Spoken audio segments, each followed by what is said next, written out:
नमस्कार स्टूडेंट्स, देखिए आज अपन 10th क्लास के आरबीसी के बोर्ड पेपर का सेकंड पार्ट सोल्व करेंगे, जिसमें से ए पार्ट हमने सोल्व कर लिया था। अब बी पार्ट सोल्व करेंगे। पहला क्वेश्चन है, प्रथम विश्व युद्ध के दो परिणाम बताइए। मतलब प्रथम विश्व युद्ध हुआ तो उसके परिणाम लिखने हैं। क्या लिखने हैं? उसके परिणाम लिखने हैं। तो पहला परिणाम था कि जन धन की बहुत हानि हुई थी। जन धन की मतलब बहुत से जन धन की क्या हुई थी? हानि हुई थी। और 90 लाख से ज्यादा लोगों की क्या हो गई थी? मृत्यु हो गई थी। कितने लोगों की? 90 लाख से ज्यादा लोगों की क्या हो गई थी? मृत्यु हुई थी। दूसरा, कामकाजी आयु के जो लोग थे, मतलब युद्ध में युवा लोगों को शामिल किया जाता है, तो कामकाजी लोग थे, काम करने वाले लोग थे, उनकी संख्या क्या हो गई थी? कम हो गई थी, क्योंकि ज्यादातर लोग युद्ध में क्या है? मारे गए थे।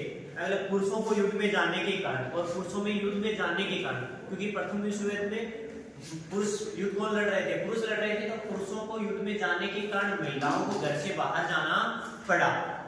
और आर्थिक एक देश से दूसरे देश के साथ क्या टूट गए थे? आर्थिक संबंध भी टूट गए थे। और अनेक देश ऋण लेकर के क्या हो गए थे? गरीब हो गए थे और ऋण से ग्रस्त देश बन गए थे। ये बहुत से कारण थे किसके? प्रथम विश्व युद्ध के।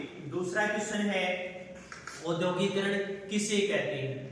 औद्योगिकरण किसे कहते हैं? तो औद्योगिकरण एक ऐसी प्रक्रिया है, औद्योगिकरण एक ऐसी प्रक्रिया है जिसके अंतर्गत वस्तुओं का उत्पादन श्रम द्वारा न होकर, मतलब चीजों का उत्पादन किसके द्वारा न होकर? मानव के द्वारा न होकर किसके द्वारा होता है?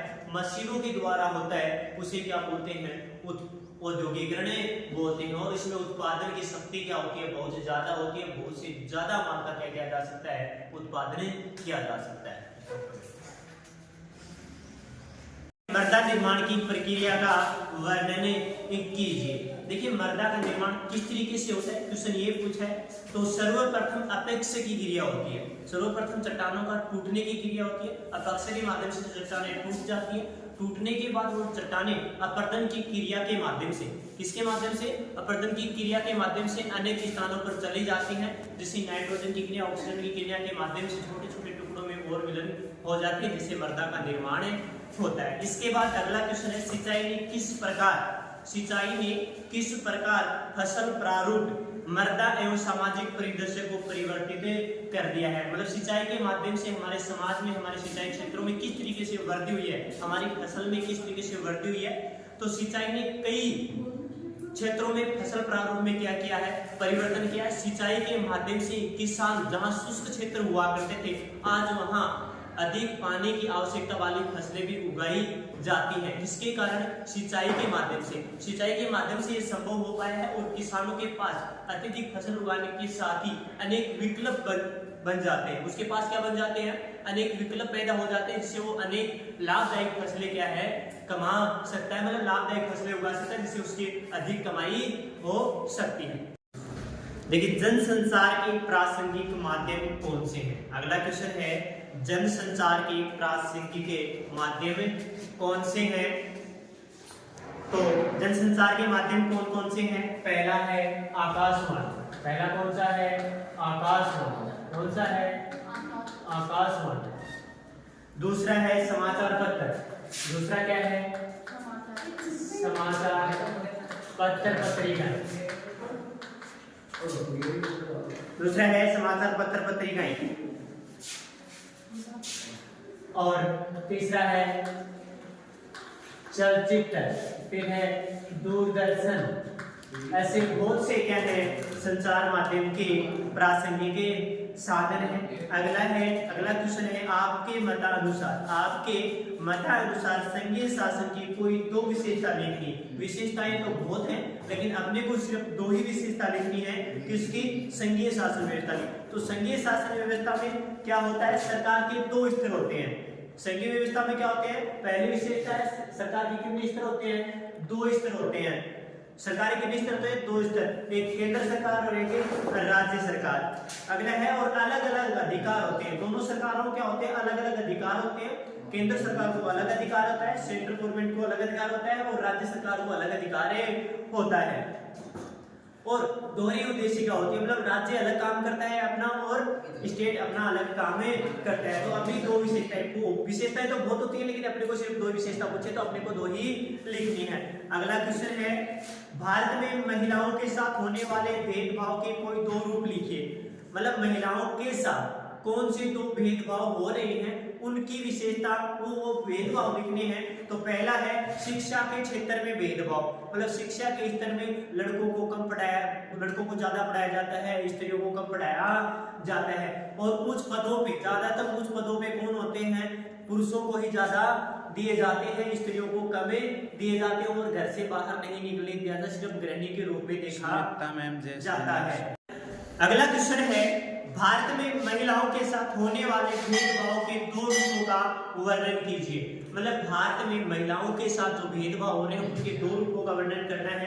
पहला है शिक्षा के क्षेत्र में भेदभाव, तो स्त्रियों के साथ शिक्षा के क्षेत्र में भी क्या हो रहा है, भेदभाव। मतलब समाज में हमारी स्त्रियों को कम पढ़ाया जाता है और पुरुषों को ज्यादा, मतलब लड़कों को ज्यादा पढ़ाया जाता है। दूसरा, उच्च पदों पर महिलाओं की कम संख्या, जितने भी उच्च पद है उन पे ज्यादातर आसीन कौन है, पुरुष है, महिलाओं की संख्या बहुत कम है। और समान कार्य के लिए समान वेतन नहीं दिया जाता, समान कार्य के लिए महिलाओं को कम वेतन दिया जाता है। ऐसे बहुत से कारण हैं जो महिलाओं को समाज में क्या है, भेदभाव किए जाते हैं। अगला प्रश्न है, राजनीतिक दलों के समक्ष वंशवाद एक बड़ी चुनौती है।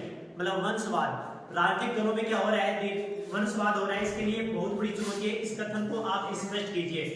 तो राजनीतिक दलों में वंशवाद दिन प्रतिदिन क्या हो रही है, बढ़ोतरी हो रही है। मतलब बड़े बड़े नेता हैं, अपनी जान पहचान के लोगों को ही क्या करते हैं, अपनी जान पहचान के लोगों को वंशवाद के प्रति अपने आने वाले वंश को क्या देते हैं, मौका देते हैं। और जो जननायक होते हैं और जो भागीदार लोग होते हैं उनको क्या है, मौका नहीं दिया जाता। अपने वंश के लोगों को क्या है, वो राजनीति में आगे लाने की कोशिश करते हैं।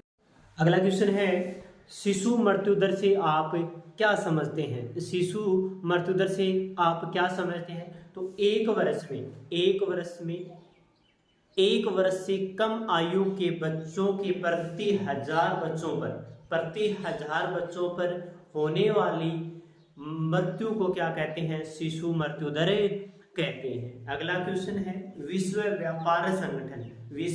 व्यापार संगठन के कोई दो प्रमुख कार्य लिखिए। विश्व व्यापार संगठन के प्रमुख दो कार्य लिखिए। तो अंतर्राष्ट्रीय जो व्यापार संगठन है वो क्या करता है, विदेशों को आपस में सामंजस्य बिठाए रखता है और जो नियम कानून कायदे होते हैं उनका निर्धारण करता है और उनकी अनुपालना करवाने का काम करता है। और जो विदेशी अवरोध होते हैं, जो विदेशी अवरोध का काम करते हैं, उनको कम करने का काम करता है। अगला क्वेश्चन है, उपभोक्ता जागरूकता के दो उपाय लिखिए। मतलब उपभोक्ता जागरूकता के दो उपाय लिखने हैं। तो अपन उपभोक्ता जागरूकता के दो नियम क्या लिखेंगे। पहला लिखेंगे सूचना पाने का अधिकार। अपन कोई भी माल खरीदते हैं तो उसकी मात्रा, उसकी कीमत वगैरह सब चीजों की अपन जानकारी दुकानदार से क्या प्राप्त कर सकते हैं। दूसरा है क्षतिपूर्ति निवारण। अगर कोई गलत चीज दे देता है हमें या घटिया सामान दे देता है तो उसकी क्षतिपूर्ति करने का अधिकार किसका होता है, अपने पास ये अधिकार होता है कि हम उसकी क्षतिपूर्ति का निवारण करवा सकते हैं। तो इसी के साथ फर्स्ट पार्ट कंप्लीट हो जाता है, सेकंड पार्ट कंप्लीट हो जाता है। अगले वीडियो में आपको पार्ट थर्ड मिलेगा, मतलब खंड 6 पेपर 16 का आपको वीडियो मिल जाएगा।